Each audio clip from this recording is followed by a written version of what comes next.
everyone. This is Nitha Ramachandra from the NR Hour Sports Show. This is episode 794, joined by a special guest. She's a sports journalist, sports reporter, in-game host, and she works for iHeartRadio. She's from Louisville. Her name is Libby Cunningham. She's really talented, inspiring, and really glad to have her on the show today. And first of all, how are you and your family doing so far during this whole situation?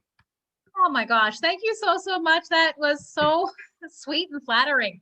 We are doing good. I actually just traveled home to Pennsylvania. I am from Pittsburgh. You see my terrible towel, kind of where my love of sports started, especially with my dad. And we're doing good. We were just able to finally see my parents for the first time since COVID, like 2 weeks ago. So that was pretty awesome. We all got vaccinated and made sure that we wore our masks and everything. And it was time. It was good. That's good, yeah. So I want to start off with your childhood growing up, and for you, when did you start getting interested in sports, and did you play any sports growing up, and who did you have like a role model growing up in the sports industry? My dad is a huge University of Pittsburgh fan. Our entire basement growing up was schedules from pit games from like the 1960s, the whole way up until now and present. A huge Steelers fan. He likes the Pirates. He also likes the Boston Red Sox, since if you're a Pirates fan, sometimes you have two teams, depending on what we're doing for the year. And we used to go to pit games forever growing up, all the time, basketball and football. We'd go to Pitt Stadium when they played at Heinz Field. We'd go when they would play their basketball games, sometimes 3 or 4 nights a week. And my dad really got me into sports. There was a sportscaster in Pittsburgh named Myron Cope, and another one named Bill Hillgrove that we would listen to on the radio going to and from the games. Some of the sportscasters there would write columns in the paper. So my dad really got me into it. And growing up and watching Pitt and watching the Steelers, in Pittsburgh, it's almost like a religion. Oh, wow. Yeah. So who did you look up to, though, in the sports industry as a reporter or a journalist that you looked up to growing up? Oh, who I looked up to growing up? I really liked Myron Cope. And right now, I'm a big fan of Aditi with the NFL. She covers the Steelers. She covers the AFC North. Yeah. And it's really been cool to see her and the woman who is covering the Steelers for ESPN, Brooke Pryor. Especially now as a female in the industry doing sports, because I didn't start doing sports, and see how they are able to kind of break into that, because there weren't a lot of females doing it for a really long time. And I like Missy Matthews. She's the team reporter for the Steelers as well. So for you, what was your process like going through the sports journalism career, and then the program, and for you in high school, college, and did you get to cover any games while you were in high school before going to college? So I started out really interested in newspaper reporting in high school. I was the editor of the high school newspaper, worked as a reporter for high school newspaper, but I actually didn't start doing sports until pretty recently. I started out, I wanted to be a newspaper reporter. So I went to college to be a newspaper reporter. I worked at the student newspaper there. I went to Ohio University. They have a really big journalism program through the Scripps College of Journalism. And they also have an independent student-run newspaper, Post. So I started out as a reporter for the Post, and I moved on to work for their bi-weekly alternative paper, the Athens News. And that's sort of how I started. I was covering news for a really long time, and I still do cover news for iHeart as a writer and a radio news anchor in the mornings before I head off to my other job here in Louisville. Oh, my cat might join. He wants some screen time, some airtime. Oh, yeah. So for you, what was it like starting off and writing articles to get that experience out of the way, and before reporting and broadcasting? What was it like writing articles? I loved it, and I still love writing to this day. Okay, she might have to join us. I still love writing to this day. Growing up, like I said, my dad's love for sports had a big influence on me and still does. And he would always say, if you want to be a good writer, you have to read a lot. So I read a lot as well. And so it definitely got me thinking about how to tell a story with just words. Sometimes, of course, there'd be pictures, but to just use your words to tell a story.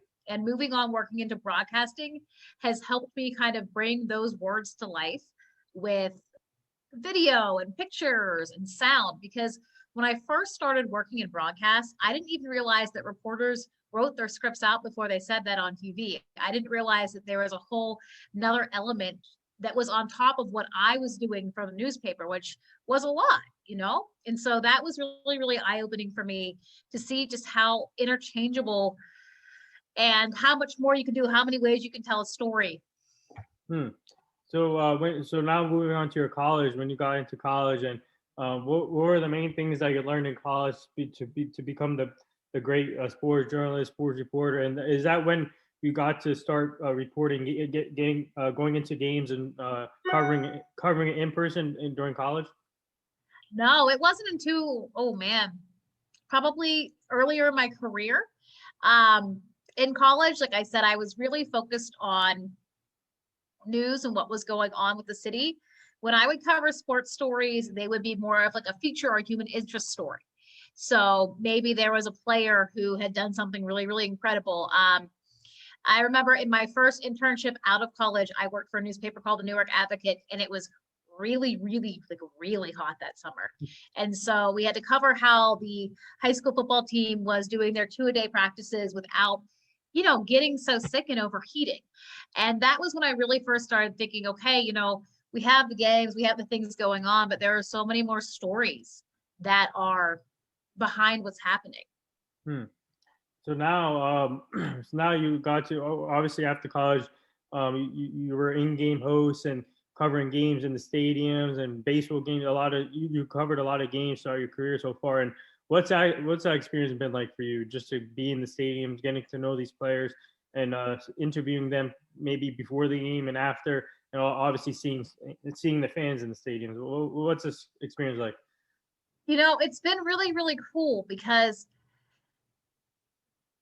with COVID, you know, you don't really think that, especially when it first started last summer and our season was canceled, you had this worry that it was never ever going to happen.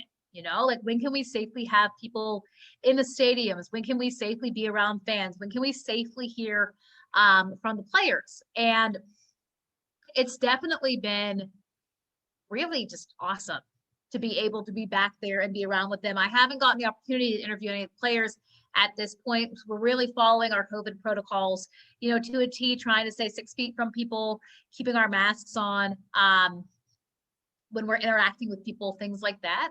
But I can say that I don't want to say I was surprised, because I think that people were ready to get out and go see games. But I think that fans and people that might not have been sports fans before all of this happened, they are definitely more engaged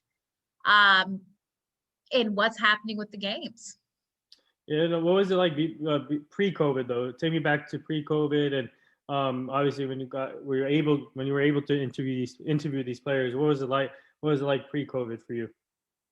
So for me, I actually didn't start covering sports completely until the pandemic started. Oh, wow. So that was an interesting time to, you know, have a job in sports, right? Because Right. everything was canceled for months.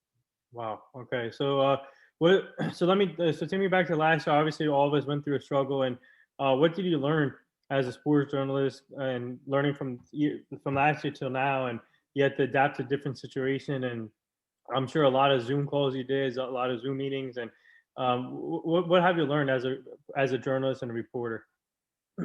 You know, I think that I have really learned just how important our roles are with everything that is going on. Everybody is watching. And I don't know if I realized how much everybody was watching or paying attention or going on social media or reading the articles until everybody was at home. And that's literally all there was to do. And I think another thing too is that I find myself to be very grateful and happy and thankful for the opportunity to get to do what I love, because when that possibility, the world stops, you're not sure what's going to happen. You sort of feel like, wow, like this could be taken away. This could go away. And so that's been the one thing. And I think that sports during COVID really, really brought people together. Because, you know, you could sit outside and you could watch the games, you could hang out with your friends safely. And it was something to talk about. There were no concerts. You couldn't really go watch a movie. there were like award shows, you know what I mean? That was the one thing that was happening that was live that people could relate to each other with. Mm-hmm. So for you, and obviously you're living in Louisville now. So what's it like in Louisville with the protocols, and how do they give you like any updates yet when the season's going to start? The teams that you cover right now. So our season started in May, officially on May 4th. Oh. We started hosting alternative site games. So we are the AAA affiliate Cincinnati Reds, and we hosted their alternative site games starting in April, which was awesome. It was so great to be back at the ballpark. For a lot of people, it was my first time there. So I absolutely loved it. Kentucky is dropping their COVID protocols completely on June 11th. So that is what's happening with the state of Kentucky. And so I think we will find out, you know, what's going on with that as that date gets closer. So I think that the state has been working, like I said, on vaccinating people and making sure that people can safely gather. We made sure to, remind fans that there were certain areas where you can't sit in the ballpark, asking people to, wear their face coverings, things like that. And we were at a reduced capacity too. So for you, I'm sorry, what? I was going to say, and you know what? It's crazy because you go into a ballpark at the reduced capacity, and at first you're like, wow, okay, where is everybody? Then you're like, oh my gosh, I haven't been around like more than 10 people in the past year. This is crazy. So for you, what's it like being back in the ballpark and seeing some fans in the stadiums, and obviously a certain capacity, and obviously seeing players back and playing? What's it like just to seeing a little bit of normalcy come back for you guys? It's a big sigh of relief for me. It sort of feels like, okay, like this is happening. Things are back to normal and we will have our season. Things will come back. It was so exciting to find out, okay, like everything is going to start back up and here we go. It's time. Oh, Kat's coming back. She is a ham. And so it's been really, really cool. So for you, obviously, an important topic that everyone should be talking about is women in sports. And for you, what's it like seeing the growth of women in sports for yourself and other women sports reporters, and not only covering sports, but like Becky Hammond being coaching in the NBA as an assistant coach, and you see Kim Nang, first female GM in baseball, Sarah Thomas, first female ref in the Super Bowl, Sarah Fuller, and seeing all these other females getting more opportunities. What's that like seeing that for yourself and other females? If you would have told me when I was like in elementary school, middle school, even high school, that there would be this many women involved in the sports world, I don't know if I would have believed you, because I remember growing up and they used to have Sports Illustrated for Kids, the magazine, and there would be like Mia Hamm, there would be Tara Lipinski, there would be, one article in the entire magazine on like one person who played in the WNBA. And that's just how it was. And you thought there would never be any space for you. And now we're seeing that space is opening up for women in the sports world. Space is opening up for women of all races, of all backgrounds, ages, things like that. And those are definitely things that, like I said, you didn't think you would see. And I think that a lot of people are really pushing for this diversity within the entire business. And it's awesome to see a female as a referee for the Super Bowl, right? Yeah. Who would have thought? Right. And I remember when I was younger, kind of asking the questions like, well, why can't girls do this? And there was never like, I don't want to say a satisfactory answer, but there was never just like this is the reason why, and it makes sense. So I think that it's really cool. And I think it's going to be really important to have that type of representation for young girls growing up, right, to see that it's not just for guys. So for you, what's it going to be like when you finally get to interview these players in person and getting to know their personalities more on the field than off the field? What is that going to be like when you get the opportunity to? Oh, that's going to be awesome. Definitely looking forward to being able to do that. I mean, we watch these guys play, and God, I've been seeing them play for the past 2 months. Yeah. So it'll be nice to finally, say hi. What's up? Yeah. So for you, obviously, you also work for iHeartRadio. So I want to ask you about the experience so far. Obviously, it's a big station out there for sports fans or music fans too. So what's it like working for iHeartRadio? So I started working for iHeart in 2018. In 2018, previous to that, I worked for a TV station in Cincinnati, Ohio, and I had worked as a member of our digital team, social media reporter, hosting Facebook Live feeds, on camera, doing a ton of different things. And on my birthday of 2018, I got laid off, and that was, a bummer, but it turned out to be a really, really good thing because I got hired at iHeart a couple of weeks later in Cincinnati. They have a flagship station there, 700 WLW, 55 KRC is another AM station they have there. And I was hired to work for iHeart National as a writer and a news correspondent. And being at 700, I learned everything from writing to broadcasting, getting it on the air, getting it on the radio. And then in 2020, found out that we were moving to Louisville and got everything set up here, and then the pandemic hit. Wow. So it has actually been really, really cool in some ways to be able to do it from home. So what I do is I get up every single morning. I look on our news wire for, stories. I am anchoring for the state of Tennessee now, even though I live in Kentucky, to help out stations that were doing that because they didn't have the technology we had. Right. I get up every morning and I write and stack my newscast, and then I go to our closet and I record it and edit it and send it in. And it's been cool because I've definitely learned the technology a lot better on my own than I would have ever learned if that hasn't happened. It's been a crazy year to cover news though, because like I said, I think the news has been in people's vision and minds more than it ever has been, at least for our generation, right? Because like when I think of the last big thing in the news that we paid a lot of attention to, I think the whole way back to 9/11. So, here we are with a global pandemic and people calling out for social justice. There was an election, things like that. So it has been interesting. It's been interesting covering things like that without your newsroom around you to sort of bounce the ideas off of and say, hey, does this sound good? Or, hey, that was like really, really heavy. Like, can we talk about how crazy that was?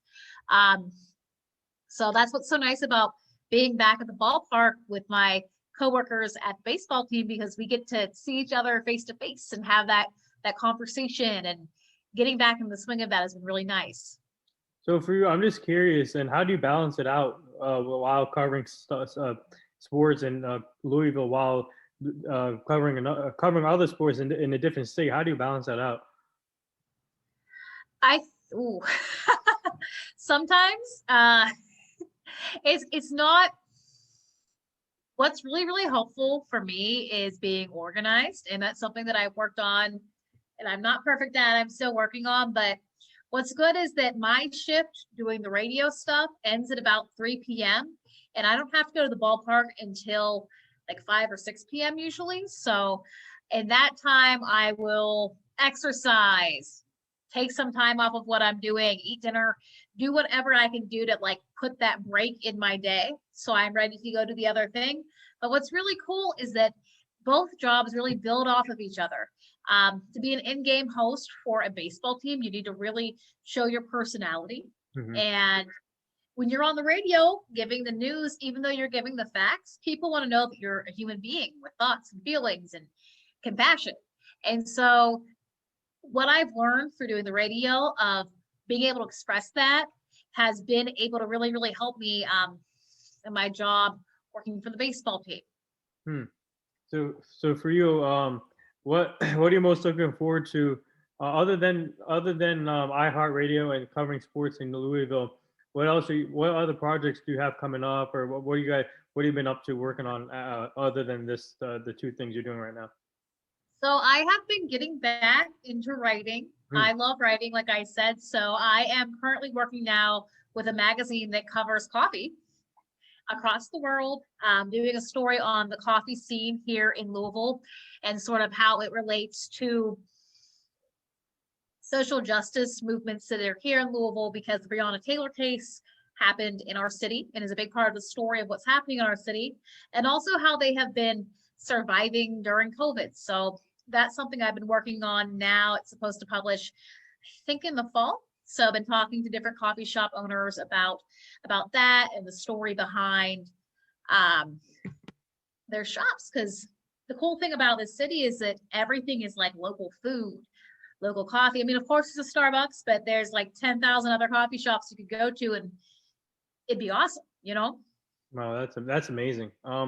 So for you, what advice would you give these young kids or young girls and other kids that are trying to get to their goals, or I want to be in the sports industry or any other kind of business? What advice would you give them?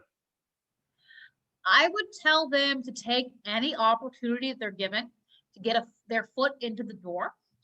And even if that is not being on camera right away or on the air right away, even if that's interning, to really take advantage of that, and get to know the people that you're working with, so you can not just network, but create a relationship with them. Because the people that you meet at one job, you're either going to see them at another job in the future, or this business is really, really small. They probably know somebody who knows somebody who might be hiring you in the future.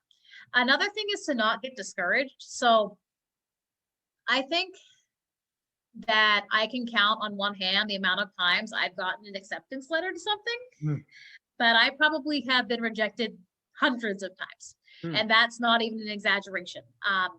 Hundreds of times. And there are going to be a lot of people that tell you no.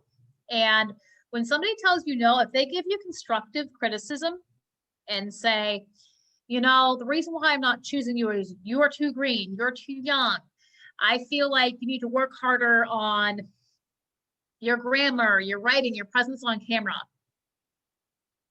Try really, really hard to not take that to heart for too long. We're all going to take criticism and rejections to heart for a little bit, but that is an opportunity to learn and improve yourself. And those don't come a whole lot. I think that sometimes when I first got rejections to things, I know I took it to heart and I felt horrible. But when I started using the tools, they said, hey, next time do this and call us later, I started noticing that I was improving. So even if you keep getting rejected, keep moving on. I saw someone that I follow here in the sports world say, you know, I have an entire folder of emails of all of my rejections or people who didn't even respond. Oh, wow. And I have, you know, this many people that said yes, but that's okay, because you only really need one person to say yes and give you a chance. And especially if something, you have a good gut feeling about the place, but if there's a job or a team or somebody who really wants you to work for them and they're really saying, hey, come work for me, go with them versus maybe a place that you've always wanted to work and they're only being lukewarm about you. And another thing too is there are a lot of mentors in this industry in general. My mentor, I met her in Cincinnati. She's a news anchor named Tamika Artist. She's the best, but get to know the people in the business who have been there, who've been doing this, who can really give it to you straight and help you grow. Because I think so many of us really, really benefit from that. And I think that that's something, sorry, cat. I think that that's something, especially here post-COVID, that I think people should really look into now that people can meet in person, is if you know somebody who has been doing this longer than you, and create a relationship with them, the best way to learn how to do this is through experience. So you always have that person in your corner to bounce ideas off of, to encourage you, things like that. So that would be my advice, and just don't give up. And man, every single one of us who is doing this has just kept pushing and kept going. But it's okay if there are some days where you're like, you know what, I feel like this is not what's up, and I'm going to not look for my sports jobs for an entire weekend. And that's another thing too, I think, in the job search. And I know I'm going on about this. I used to teach job placement classes at broadcasting school. But when you're looking for jobs in this industry, set aside maybe an hour in the morning and an hour at night to do your applications and look up for the jobs. But otherwise, just kind of live your life, or you're going to be glued to your phone the entire day waiting for a response. Right. So just keep, like I said, a lot of people are going to say no, but you only need one person to say yes. Mm-hmm. And, here we are. Yeah. So now we do this fun little segment on the show called the rapid fire segment. You ready for this? Okay. All right. So I know you're a Steelers fan. So what do you think about their team this year coming up? Do you like what they did this all season, or are you confident? I so I think that all Steelers fans felt last year, even though we were doing really, really well, that something was off. But I really feel like Ben has it in him to do something amazing for at least one last season.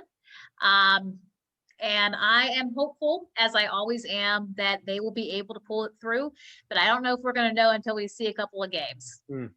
I'm a Dallas Cowboy fan, so Oh, yeah? yeah, a huge Dallas Cowboy fan, and I hopefully, I feel confident in our team. Let's see. So for you, do you have a nickname? You know what? Libby is actually short for Elizabeth. Okay. So Libby is my nickname and my full-time name. Favorite food? Definitely pasta. Hmm. Rigatoni with red sauce and a meatball to be specific. Then other than that, gummy bears. So I know that you're covering the Reds minor league system, and obviously the Reds are a competitive team right now. And for you, what prospects that you're covering right now should the Reds fans should be more excited about? Well, Scott Heineman, who was one of the players for the Bats, just got called up. And I think that they should definitely take a look at him and see what he's going to do for the team, because he's been fun to watch down here, for sure. Favorite, most memorable article you've written? Oh, wow. In general, it's not a sports story, but a couple of years ago, when I was working in Cincinnati, there were one very high profile missing persons case going on, and another missing persons case that didn't really get a whole lot of coverage. And so I did a story on just that, why there was so much news coverage on the one missing persons case versus the other. And after I did that story, I heard back from a lot of people. And sometimes you do a story and, you hear back from 100 million people because your story is about like free ice cream, right? And then sometimes you do a story where you're like, this is really impactful and nobody said anything. And this story sort of caught me by surprise, because I was hearing from people all over the city that didn't even work in, missing persons cases. They weren't with the police department or anything, saying, we never thought about the fact that just because this one family had access to social media and the internet and knew people, that their story got out there in the public, versus the story of a young girl where you didn't really hear about it. So that was probably one of the most memorable stories I did, because it was the first time that I really realized that, journalism can have an impact. So if you had a chance to have lunch or dinner with three most iconic people that you like and watch, who would it be and why? Oh my gosh, like celebrities? Yeah, or anybody. Anybody? Oh man. Well, I think it'd be cool to sit and talk with Mike Tomlin as a big Steelers fan. Maybe not even pick his brain about the Steelers, but just, that would be really, really awesome. I really like I said, Brooke and Aditi, they cover the Steelers. I would love to talk to them. And then outside of that, I am a huge Britney Spears fan, and I would love to talk to her and have lunch with her, especially because, all that stuff is coming out now about how she was treated. When we talk about girls in sports, I think girls in general in the 2000s, when I was growing up, we were treated in a different way. And so that would be really, really interesting. I also really, really like an author named Gillian Flynn. She wrote Gone Girl, a couple of other books, and I think it would be awesome to talk to her. Favorite music? Oh man. My favorite music, it changes a lot. I really, really like hip hop, and then I really, really like 90s rock and alternative and grunge music. So for you, what do you like about the growth of Pittsburgh sports right now? I like that we are back to winning and people being able to be there. I think the Pens play tonight. Maybe they play now. I'm not really sure. But I think that that's cool. You know, I think that I love seeing people going to Pirates games too. And it's cool being in Louisville because we have the ACC network here, and that's where they play the University of Pittsburgh games, which is what I went to and watched all the time growing up. So it's been cool to kind of follow that. But it's nice to just see, you know, it's the city of champions for a reason. So it's exciting to see the Pens right now in the Stanley Cup playoffs. So the last two things here before I let you go, and our team is part of this foundation called the Hugh Jackson Foundation, and we're trying to help him prevent human trafficking. He's a former NFL coach. He's now the offensive coordinator at Tennessee State on Eddie George's staff. So I'll send you the page so you can go check it out. We're trying to help him prevent human trafficking, making sure the community stays safe, kids stay safe, and we're really grateful to be part of it. And I'll send you that page. And the last thing here, would you like to say anything to all the nurses, doctors, and essential workers right now? We really appreciate all that you have done during the pandemic to keep us safe. I know that it has not been easy. And I really hope that you've been able to stay safe and you get the help that you need for dealing with everything that we've all kind of watched. You know, we talk about essential workers. We honor essential workers at our games actually, but I hope that you're able to take care of yourself too, as much as possible. Well said. And that wraps up episode 794 for the talented, inspiring sports reporter, journalist, Libby Cunningham from iHeartRadio.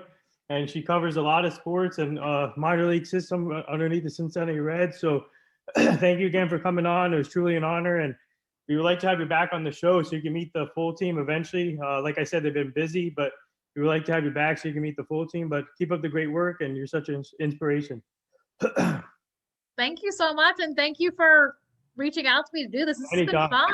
Anytime, yeah. I'm trying to take a picture of us on Zoom. Wait, my phone. This has been really fun. And, you know, like I said, I have to compliment you on just being so on top.